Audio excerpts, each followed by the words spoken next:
మనలో చాలామంది ఇళ్లల్లో ఎదురయ్యే ఒకటే ప్రశ్న కదా, పిల్లలు చూస్తున్న ఆ స్క్రీన్లు వాళ్లకు నిజంగా మేలు చేస్తున్నాయా?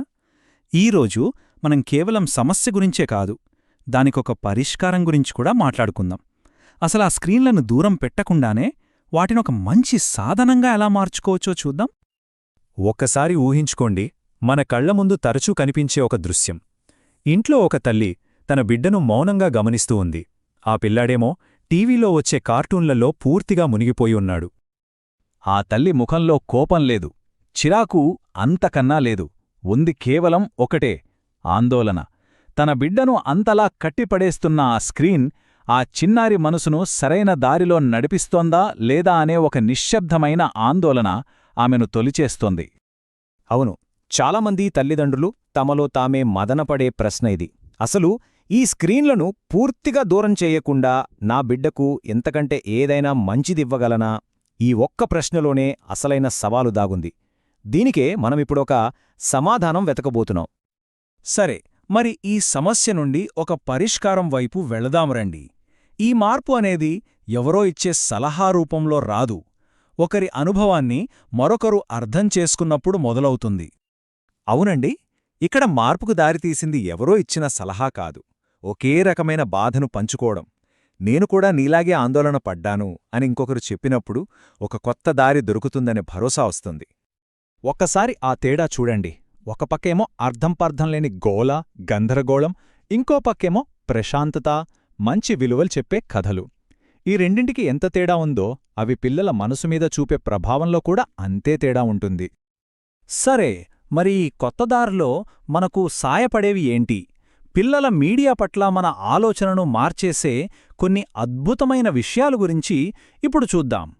ముందుగా సహస్ర డివైన్ అంటే ఏంటంటే, మన పురాణాల్లోని గొప్ప గొప్ప కథలన్నీ పిల్లలకి నచ్చే యానిమేషన్ల రూపంలో వస్తాయన్నమాట. ఇక్కడ వాళ్ళు భక్తి, దయ, మన సంస్కృతిని ఒక పాఠంలా కాకుండా ఒక అద్భుతమైన ఆసక్తికరమైన కథలా ఆస్వాదిస్తారు. ఇక రెండోది సహస్ర డిఎంఎస్. ఇదేం చేస్తుందంటే, మంచి మాటల్ని, జీవితానికి అవసరమైన పాఠాల్ని సరదా కథల రూపంలో పిల్లల ముందు పెడుతుంది. దీనివల్ల నేర్చుకోవడమనేది ఒక పనిలా కాకుండా ఒక సరదా ఆటలా మారిపోతుంది. సరే, మరి ఈ మార్పు వల్ల పిల్లల్లో, ఇంకా చెప్పాలంటే తల్లిదండ్రుల్లో కూడా ఎలాంటి భావోద్వేగపరమైన మార్పు వస్తుందో ఇప్పుడు చూద్దాం. ఎందుకంటే ఈ మార్పు కేవలం పిల్లల కోసం కాదు, పెద్దల కోసం కూడా. చూసారా, మార్పు ఎంత స్పష్టంగా ఉందో! నిన్నటిదాకా బిడ్డ ముఖంలో ఉన్న నిర్లిప్తత పోయి ఇప్పుడు ఆసక్తి, ప్రశాంతత కనిపిస్తున్నాయి. తల్లి మనసులో ఉన్న ఆందోళన స్థానంలో ఇప్పుడు ఒక రకమైన నెమ్మది, శాంతి వచ్చాయి. ఇది కేవలం కంటెంట్ మారడం కాదు, తల్లిదండ్రులకి, పిల్లలకి మధ్య ఉన్న బంధాన్ని ఇంకాస్త బలంగా మార్చే ఒక అద్భుతమైన మార్పు. అంటే ఇక్కడ మనం అర్థం చేసుకోవాల్సింది ఒకటుంది. స్క్రీన్లను పూర్తిగా ఆపేమని చెప్పట్లేదు.